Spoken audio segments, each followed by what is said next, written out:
your session, you were talking very much about business model innovation. So what's the difference between business model innovation and innovation as we know it?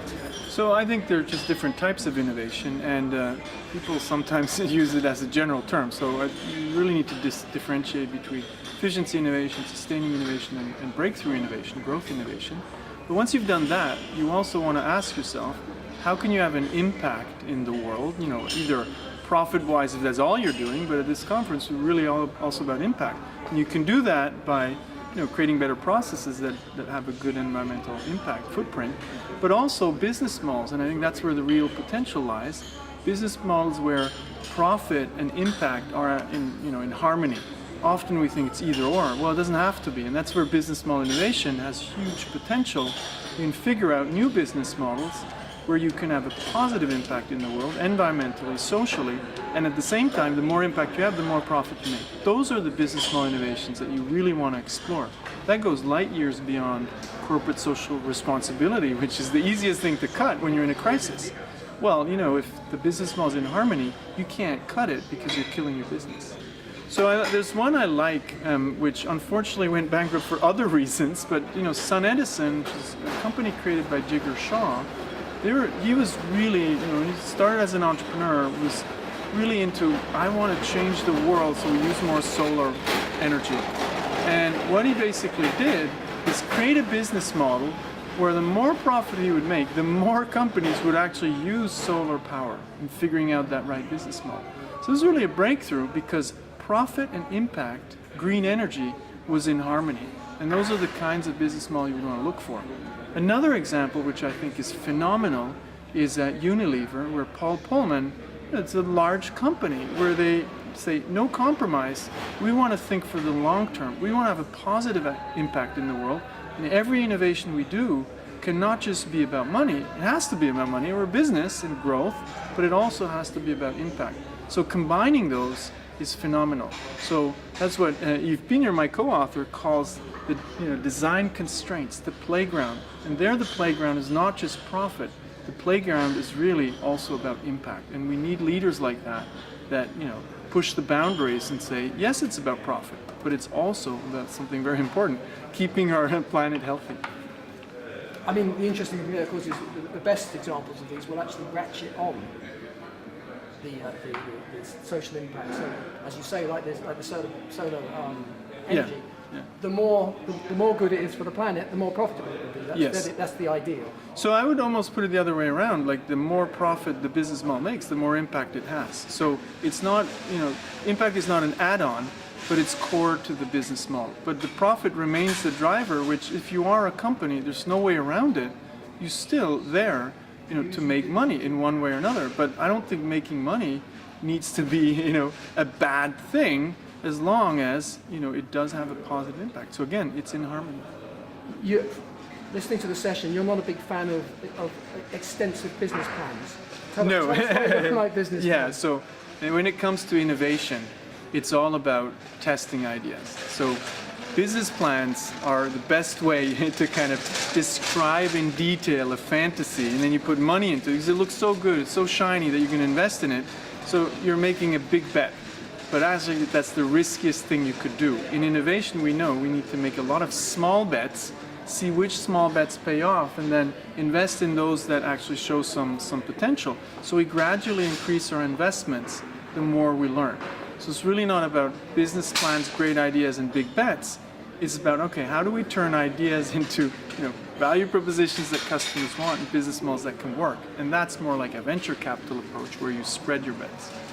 And to some extent, that's the difference between, companies very quickly get into, you talk about the explore side and the exploit side. Yes. And when you start applying the rules, what works in the exploit side doesn't work so well on the explore side. And that sounds to me like that's what you're saying about business plans. So business plans are a good instrument to implement.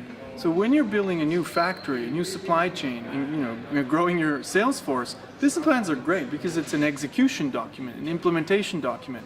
But when we talk about innovation, we're facing something different. Uncertainty is very high. We don't know if that idea is going to work. It's very risky. So we need a different approach. It's not an implementation or management problem. It's actually a search problem. So the KPIs need to be different, the skills need to be different. And the good news is we can learn those things.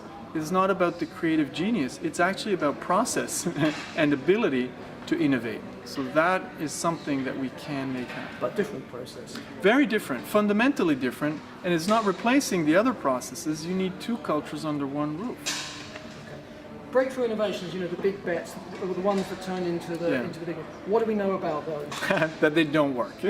So many of them don't work, and they actually become expensive failures. So my favorite still is Flow TV, big bet by Qualcomm.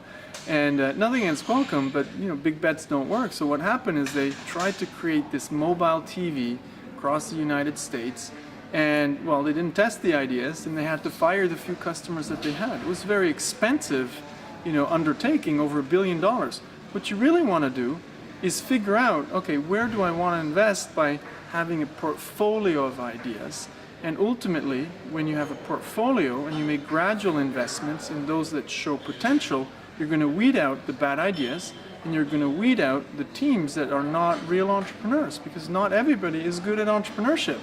But you will be able, through this portfolio approach, to select the good ones. But it does mean you're investing in those that won't succeed, so you can't pick the winners. And that's the difference with management. When you're managing a business, you know the variables, failure is not an option. But when you're innovating, failure is not just an option, it's very likely to happen, so you need to deal with it, and you do it by spreading your risks. And you use the phrase investing in failure. You invest in failure. And sometimes, we might want to change the term and call those that fail not failures, but nearlings. They nearly made it. And that's actually a real challenge, because we know that we need teams that won't make it to actually filter out those that will make it. So how do we tell them, you're not a failure? You're not getting more investment because what you're working on doesn't show enough potential. We need to celebrate those teams, but it's because they're explorers, and not every explorer will find a new continent. Perhaps you should be telling them, well done, you've succeeded in proving that this isn't viable. Correct. And that's one of the things we need to measure. So we need to measure how much we reduced risk, and an ability that companies don't have today, I think, is to kill projects. So we need to say, great, congratulations, you have just proven that this idea is not going to work, we're going to kill it, and you helped do this.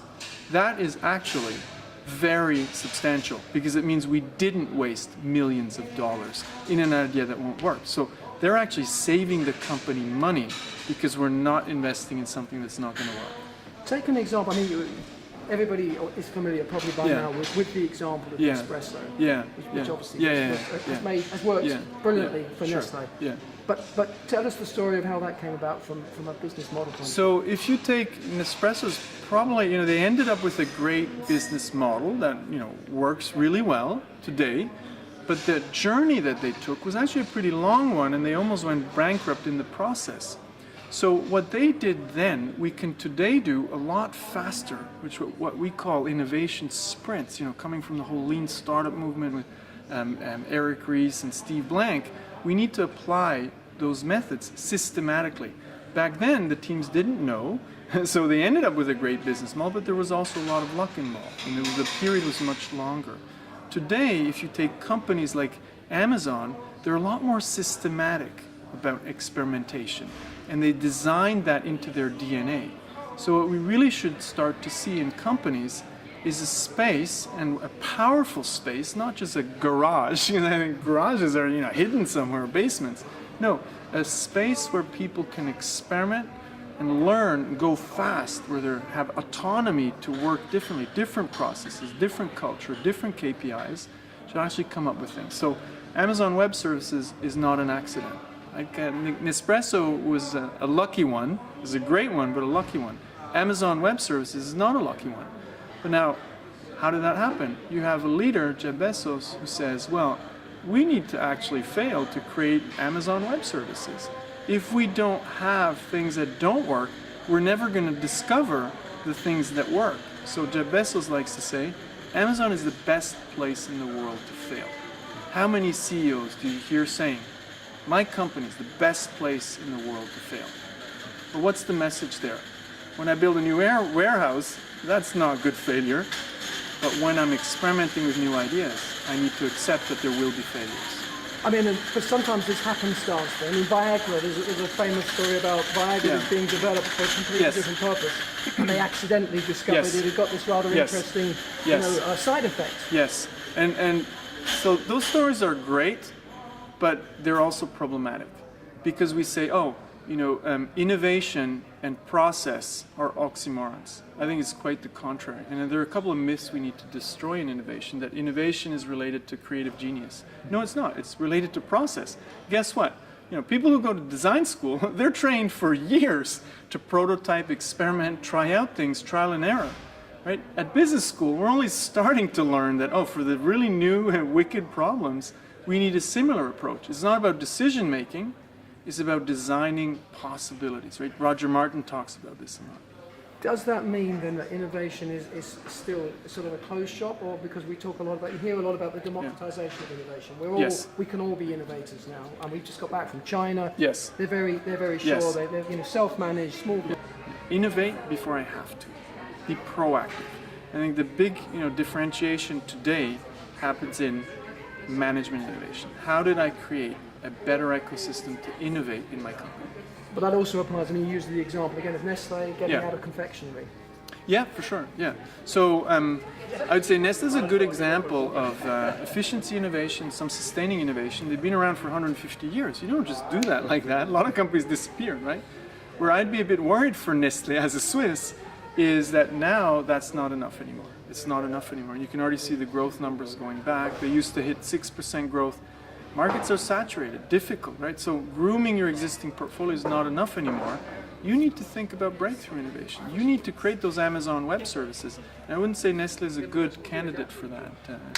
I think we all hope that Unilever makes the transition, because there's a lot riding on what Paul Polman's trying to do. I mean, we would like to see them, I think. Yes. We'd like to see that succeed. Yes, and I think Unilever is really getting there. They have huge interest in business model innovation. We've been talking to them a lot. So what they're already world-class at is efficiency innovation that has positive environmental impact, sustaining innovation that has a positive environmental impact.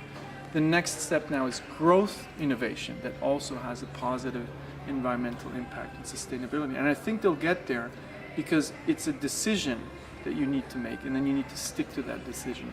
And Unilever is doing that and not compromising on impact. They say profit, yes, we need that. We're a public company.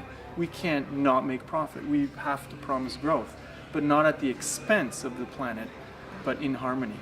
And that's why I think they're on to a real mission, but I also believe they will be able to do it because they're pursuing the right challenges. Does that give them a differentiator against Procter & Gamble, against Nestle, if you like? They have overlap. So I don't think the differentiation lies in the environmental impact, in the sense that at the end of the day, they're not selling impact.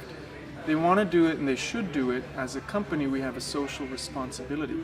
But at the end of the day, it's how do I create value for customers, and how do I create business models that work? So what you really want is to sell stuff that creates value for customers and have an impact, but not sell impact. Because it can be that you differentiate, look, my product is better than others. But we now know that a lot of consumers, unfortunately, don't care. So that's not enough. Interestingly, I was talking to somebody from Unilever, and they were saying that after the Blue Planet show, the David Attenborough show, which got huge viewing, we suddenly discovered that there was all this plastic at the bottom of the oceans and all that stuff. Unilever, shortly after that program was broadcast, they did a survey among customers, and they said, if we had 75% recycled plastic for our products, how would that affect your buying decision? And it went down. The people found that put them down 10 to 15%, and the reason was they now want 100% recycled. Yes, which is fascinating. It's fascinating, but it's a tricky path. So what happens if your customers say, we don't care? You're just going to stop having an environmental impact? So I don't think that should be the yardstick. I think the yardstick should be we're creating value for customers and we're having an impact, regardless if customers care or not. Because otherwise you're depending on customers and not your decision. Do you see what I mean? So I agree it's fascinating, but if you take that as a yardstick, if customers don't care, you're not going to care. You should care, and you should just focus on creating value for customers. Sometimes it's by showing the environmental impact. sometimes it's not, but you still need to have that impact. You see what I mean? Yeah, I understand. So, let's change the subject slightly. What does Thinkers 50 mean to you? Thinkers 50 is a great place for great ideas and great thinkers to thrive and actually distribute their ideas. It's also a great place to be when you want to learn about ideas. Fantastic. And this is your first visit to the European Business Forum. How has the experience been so far? It's a great experience because people are really enthusiastic. You could see people are participating. So really fun experience. Fantastic. Good. Alex, thank you very much. You're welcome. He's good, isn't he?